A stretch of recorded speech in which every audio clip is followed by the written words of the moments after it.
तो आज हम लोग बात करेंगे एक नए टॉपिक पे। आज का हमारा टॉपिक है फैक्टर्स अफेक्टिंग फोटोसिंथेसिस। अभी तक हम बात नहीं किया। अभी तक हम लोगों ने बात ये किया था कि फोटोसिंथेसिस होता क्या है, फोटोसिंथेसिस को होने के लिए क्या क्या रॉ मटेरियल है। तो इतना तो हम लोग को पता था कि एक फोटोसिंथेसिस को करने के लिए सनलाइट, CO2, वाटर, सॉइल का होना जरूरी है। तो ऐसे कुछ और भी हैं फैक्टर्स जो कि क्या वही सेम फैक्टर्स इस फोटोसिंथेसिस को अफेक्ट भी करते हैं। अब देखिए कैसे। मान लीजिए कि आप डेली लाइफ में हम लोग क्या खाना खाते हैं, हम लोग भी क्या खाते हैं, चलते हैं, उठते हैं, बैठते हैं, मतलब निजी लाइफ में हम लोग सभी कामों को करते हैं। लेकिन अगर किसी एक चीज को ही हम लगातार बहुत ज्यादा करने लगे तो क्या हमको कहीं ना कहीं वो परेशानी देगा। अगर आपको लगातार हम कहें कि नहीं आज पूरे दिन आप दौड़ते रहिए तो एक टाइम के बाद क्या होगा, आपके मसल्स क्रैम्प्स कर जाएंगे। उसी तरीके से आपको हम कह दें कि नहीं आपको पूरे दिन खाते ही रहना है तो एक टाइम के बाद क्या होगा, या तो आपको डायरिया हो जाएगा, या तो आप वॉमिटिंग कर लोगे, या तो आपकी तबीयत खराब हो जाएगी। सेम उसी तरीके से प्लांट के साथ भी ये होता है। अगर प्लांट को प्रॉपर अमाउंट से ज्यादा अगर कोई भी चीज मिलता है तो उसके एवज में वो क्या करता है, रिएक्शन देने लगता है। अब मान लीजिए कि क्या सनलाइट का रिक्वायरमेंट है, जैसे कि हम लोगों ने यहाँ पर सनलाइट को एक्सप्लेन किया है, जिसमें कि सनलाइट एक ऐसा फैक्टर है जो कि खुद भी फोटोसिंथेसिस को इफेक्ट करता है। और पिछले लेक्चर में हम लोगों ने पढ़ा था कि सनलाइट मेन सोर्स भी है जो कि क्या लाइट रिएक्शन के लिए बहुत इंपॉर्टेंट है, वाटर मॉलिक्यूल को ब्रेक करने का ये काम करता है। लेकिन यहाँ पर ये बात है कि ये सनलाइट आगे चल के क्या फोटोसिंथेसिस को इफेक्ट भी करता है। तो आगे हम लोग देखते हैं कि क्या लिखता है सनलाइट में। सनलाइट है एक ऐसा सोर्स है लाइट का जिससे कि क्या फोटोसिंथेसिस होता है ग्रीन प्लांट में। केवल हम लोग 2% ही सोलर एनर्जी का क्या करते हैं, अर्थ पे यूज कर पाते हैं फोटोसिंथेसिस में। तो आप ये सोचिए कि इतना ज्यादा ह्यूज अमाउंट में सोलर एनर्जी रेडिएट होता है, लेकिन हमारा अर्थ स्फीयर या अर्थ का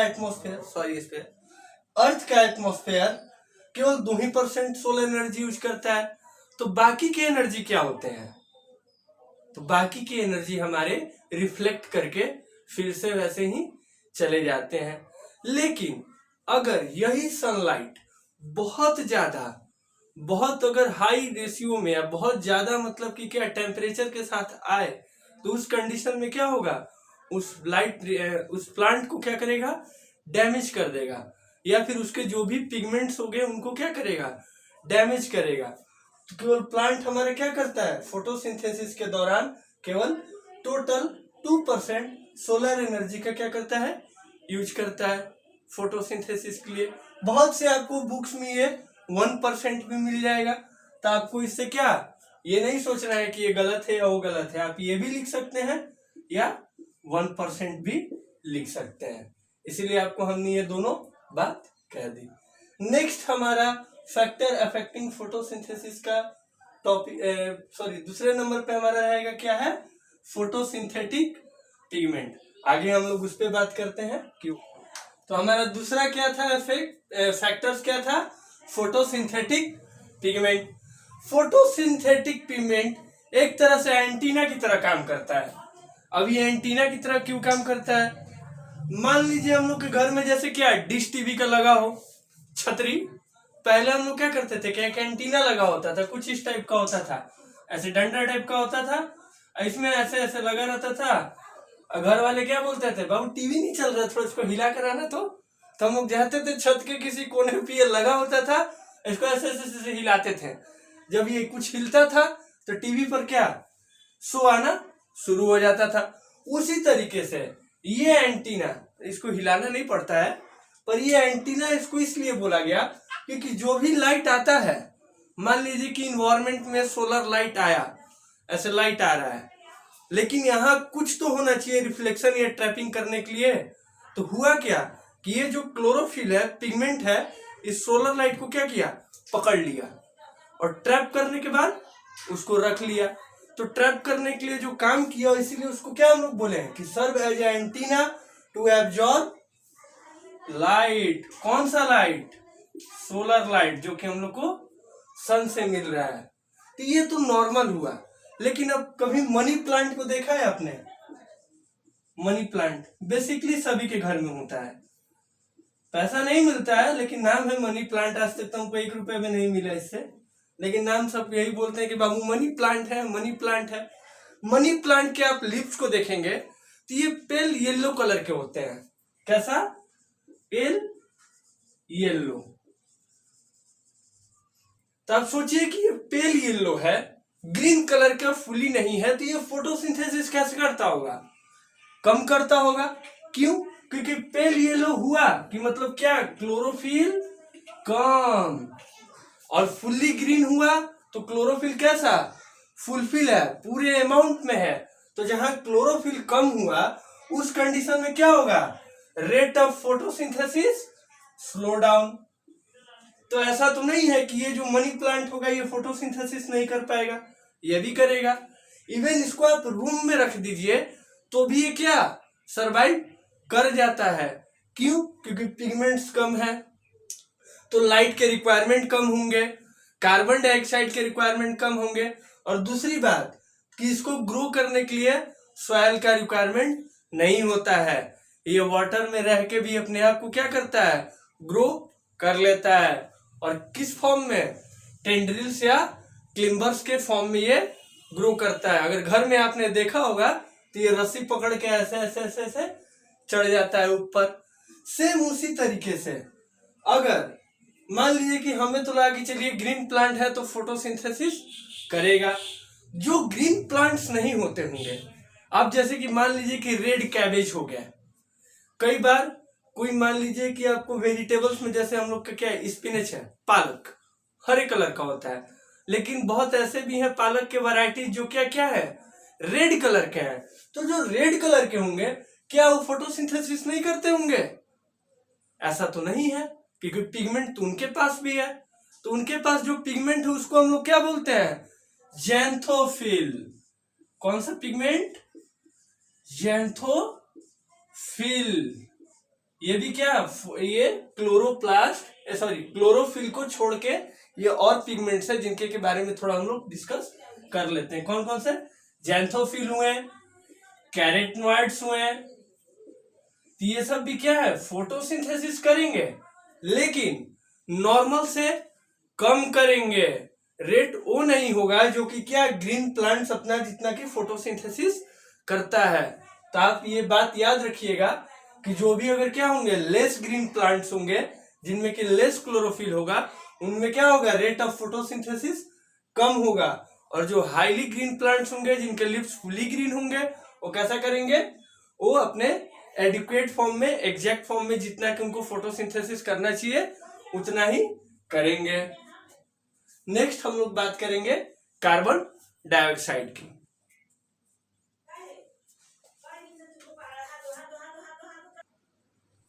तो तीसरा फैक्टर क्या है? Carbon dioxide. अब सोचिए कि जब हम लोग फोटोसिंथेसिस के रॉ मटेरियल को पढ़ते हैं तो उसमें कार्बन डाइऑक्साइड भी होता है। तब सोचिएगा कि जब कार्बन डाइऑक्साइड के बिना प्लांट अपना फूड प्रिपेयर नहीं कर सकता है तो फिर ये कार्बन डाइऑक्साइड इफेक्ट भी कैसे करता है? तो कहा जाता है ना कि excess of everything is bad.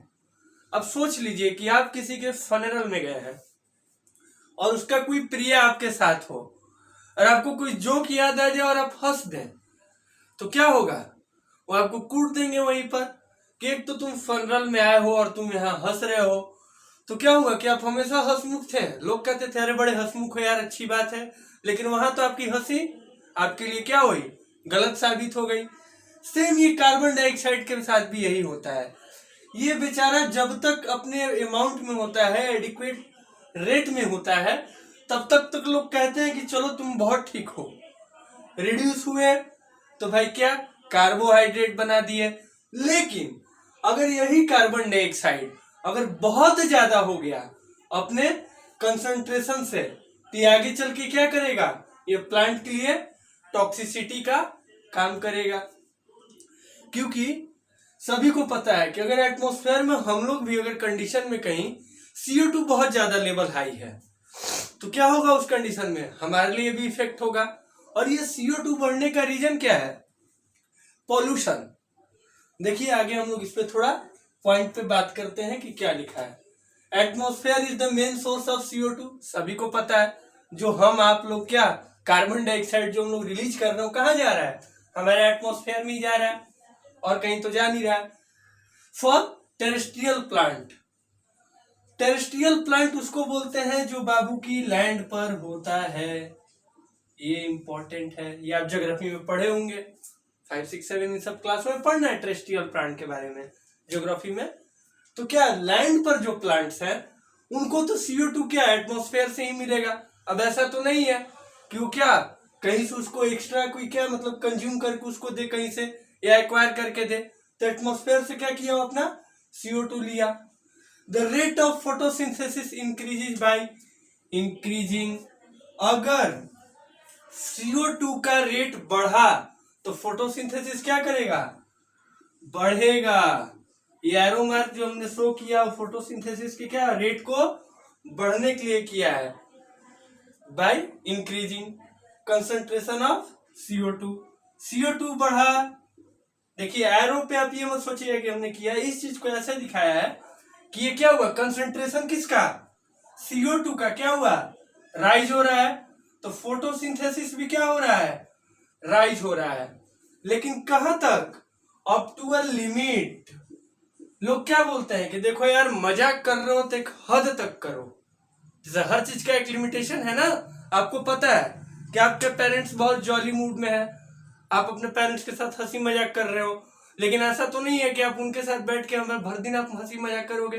Up to limit है, जब वो किसी जॉली मूड में होंगे तो आपके साथ हंसी मजाक करेंगे, बात करेंगे, लेकिन किसी कंडीशंस में वो पैनिक है तब तो आप उनसे मजाक नहीं कर सकते हैं।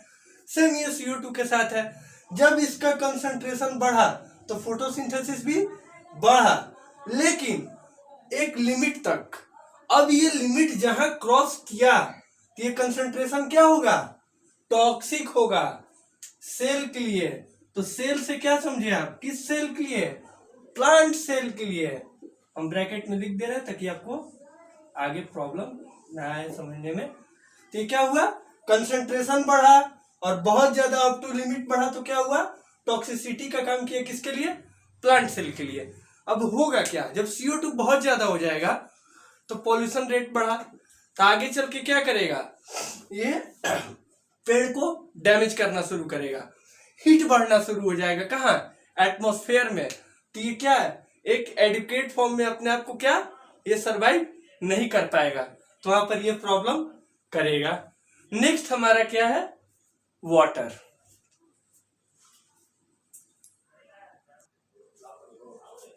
और लास्ट हमारा क्या है, वाटर। तो water only 1% of the absorb water is utilized in photosynthesis.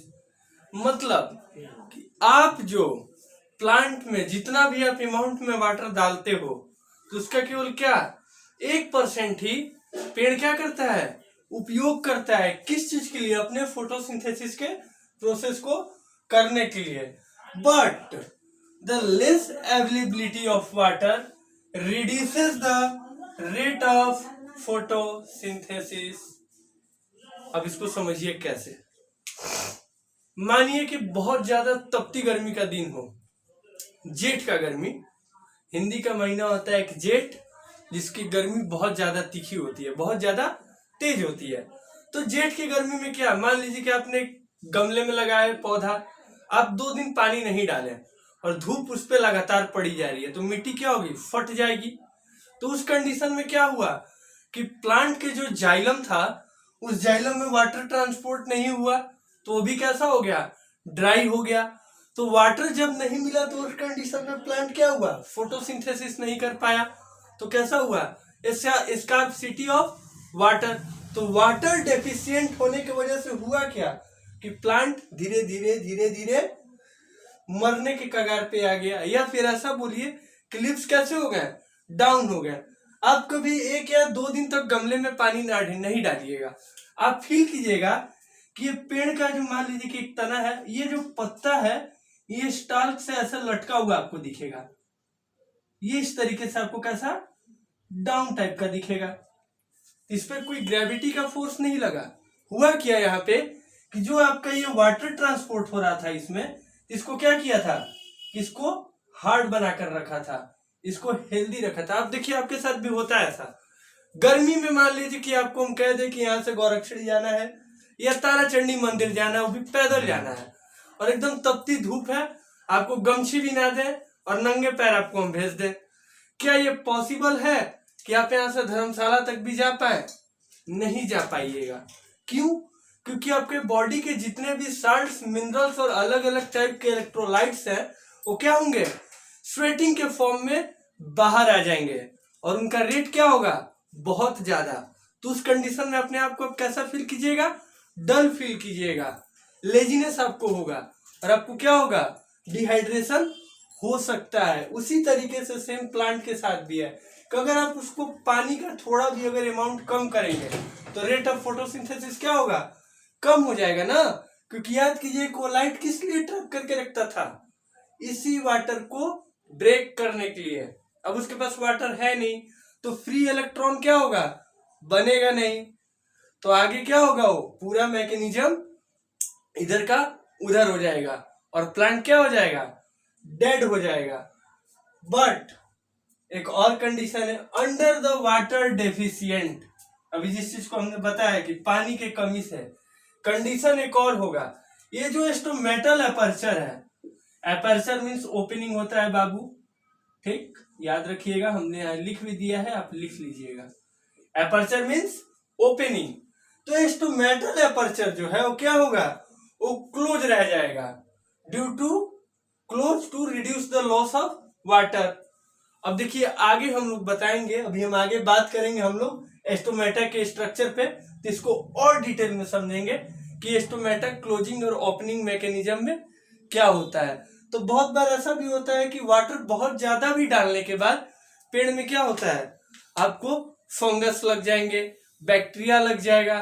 अब देखिएगा कि रूट हेयर्स जो या रूट नोड्यूल्स होंगे या फिर टैप रूट या फाइब्रस रूट, किसी भी टाइप के रूट्स होंगे, उनमें आपको क्या black black black black type के आपको फंगस देखने को मिलेगा, बैक्टीरिया देखने को मिलेगा, और वो क्या करेगा, पूरे रूट हेयर्स को सड़ा देगा।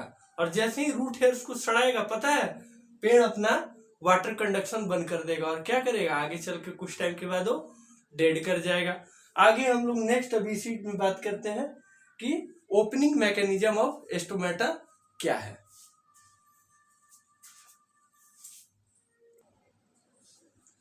तो स्टोमेटा क्या है, आते हम लोग बात करते हैं स्टोमेटा के डेफिनेशन पे कि स्टोमेटा को हम लोग को कैसे एक्सप्लेन करना है। These are the teeny pores और माइक्रोस्कोपिक अपर्चर। देखिए पिछले अभी जस्ट हमने बताया था कि अपर्चर क्या होता है, ओपनिंग होता है, याद रखिएगा, अपर्चर मीन्स ओपनिंग। तो these are teeny pores और microscopic opening guarded by a kidney shaped or a bean shaped guard cells। आइए डायग्राम देखते हैं कैसा होता है एग्जैक्ट, ज्यादा अच्छा समझ में आएगा।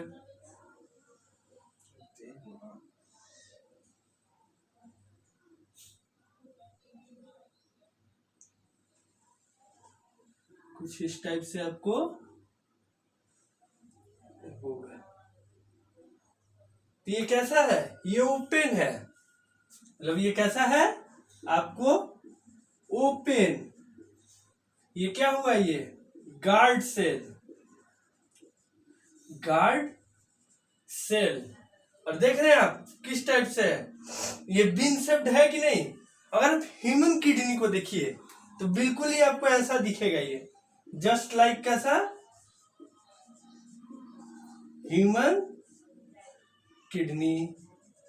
अगर नहीं भी इसको याद रखिए तो दिखा हुआ है, आप देख सकते हैं ह्यूमन किडनी। और इसमें क्या प्रेजेंट होंगे, पोर्स प्रेजेंट होंगे। और पता है ये पोर्स क्या काम करते हैं, ये पोर्स काम करते हैं गैसियस ट्रांसपीरेशन में और गैसियस एक्सचेंज में। और गैस कहाँ से निकलते हैं, इस पार्ट से गैस क्या होता है, आउट होता है, बाहर आता है। इसमें हम लोग डिटेल में बात करते हैं थोड़ा डायग्राम के साथ कि ओपन स्टोमाटा और क्लोज स्टोमाटा में क्या डिफरेंस होता है और इसके फंक्शन की भी बात करेंगे कि स्टोमाटा का फंक्शन क्या है।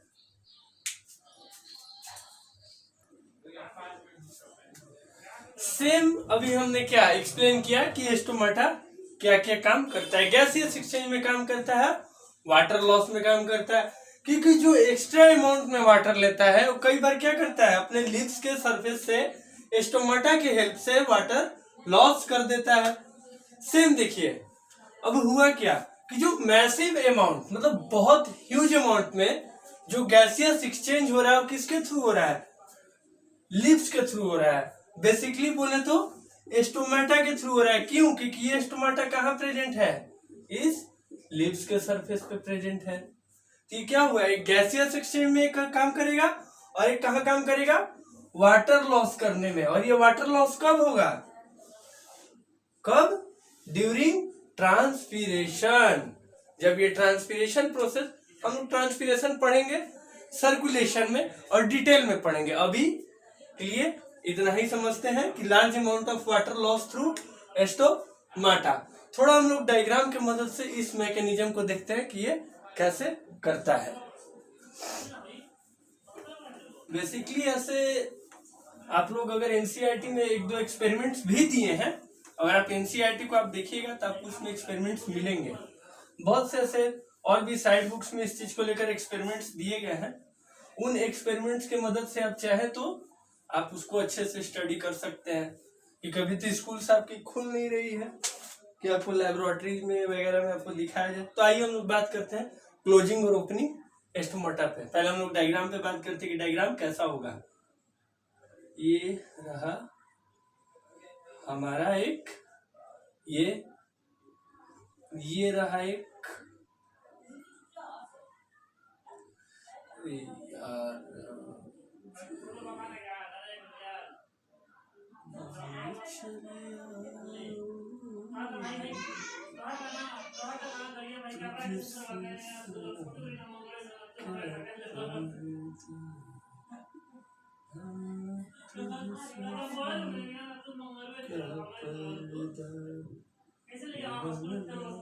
ये हमारा क्या हुआ, स्टोमाटा। कैसा, ओपन। बाकी ये सब क्या है, इसमें पोर्स प्रेजेंट है। इसमें न्यूक्लियस भी होता है, ठीक, न्यूक्लियस और वैक्यूल्स भी होते हैं जो कि वेस्ट मटेरियल को निकालने का काम करते हैं। आप वैक्यूल्स आई थिंक आप सेल में भी पढ़े होंगे।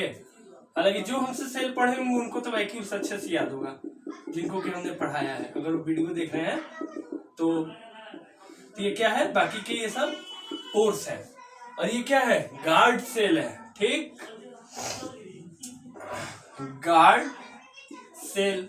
और इसके ऊपर पता है आपको बाबू, इसके ऊपर एपिडर्मल और सब्सिडरी सेल भी प्रेजेंट होता है, लेकिन अभी हमने उसको शो नहीं किया है। लेकिन ये जब क्लोज होगा तो ये क्या करेगा, सॉरी ओपन होगा तो ये क्या काम करेगा, गैसियस एक्सचेंज में काम करेगा, गैसियस एक्सचेंज में काम करेगा। और इसका ओपन होने के लिए क्या, टर्जिडिटी का होना जरूरी है, ठीक।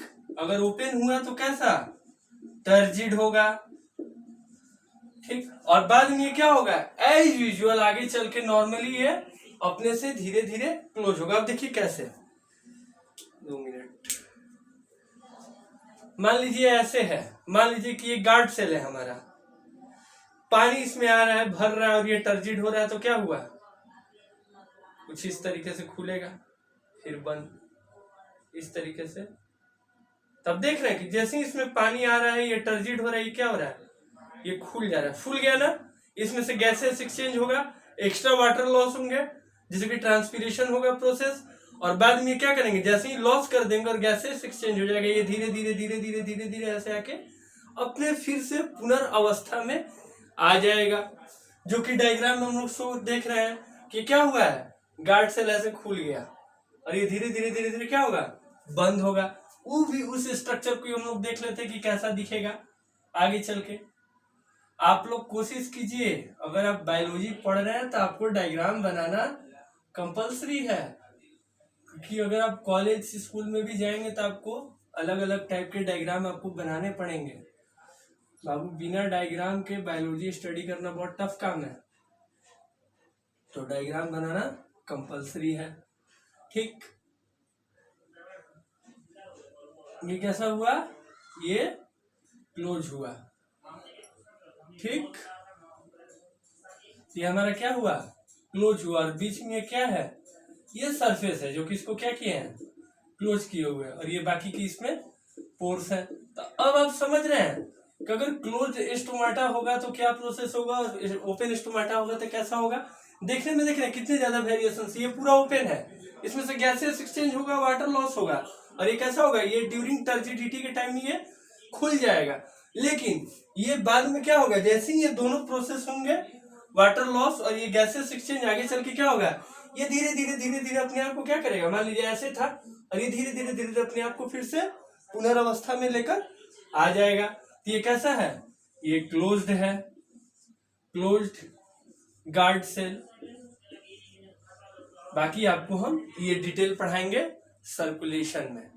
ठीक, नेक्स्ट टॉपिक में हम लोग बात करेंगे हेटेरोट्रॉपिक न्यूट्रिशन के बारे में, और अलग अलग हेटेरोट्रॉपिक के न्यूट्रिशन के बारे में कि एमीबा कैसे न्यूट्रिशन लेता है, ह्यूमन कैसे न्यूट्रिशन लेते हैं, ह्यूमन के पूरे डाइजेस्टिव सिस्टम की स्टडी करेंगे, पार्ट्स ऑफ डाइजेस्टिव सिस्टम की भी हम लोग स्टडी करेंगे।